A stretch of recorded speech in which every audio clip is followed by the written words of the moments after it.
Velkommen til kryptomaskinen. Jeg vil lige vise jer, hvordan den virker. Det er meget let og simpelt.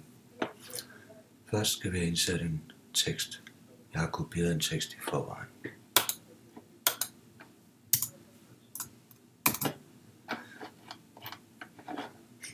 Det vil jeg så kryptere. Først med kode 1. Koderne skal selvfølgelig være længere end den, jeg skriver.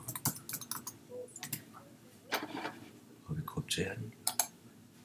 Og krypteringsmaskinen går i gang.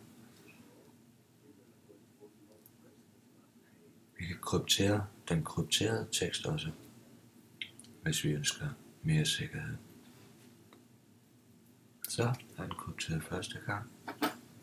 Så kan vi kryptere den en gang til med kode 2. Og det er bare for at illustrere, at det er kode 2, så vi kan huske det senere.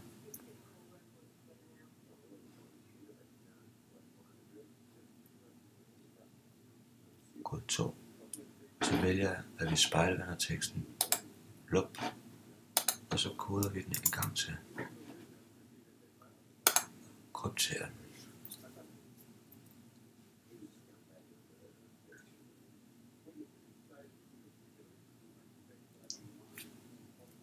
Så er vores tekst krypteret. Og for at kryptere den, afkryptere den, skal vi gøre det i modsat rækkefølge. Først kode 3, afkryptere den.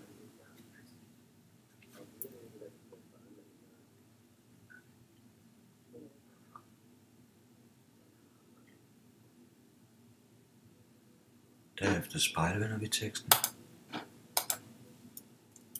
Skriver kode 2 og afkrypterer.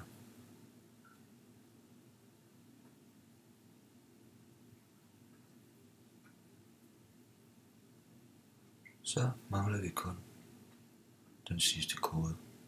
Så skulle dokumentet gerne være tilbage til den oprindelige tilstand. Afkrypteret. Jamen ser vi dog det her. Det ligner rigtig tekst.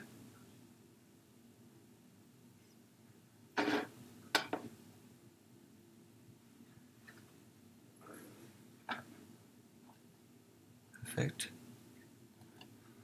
Det virker. Jeg håber, I vil tage godt imod den. Hej.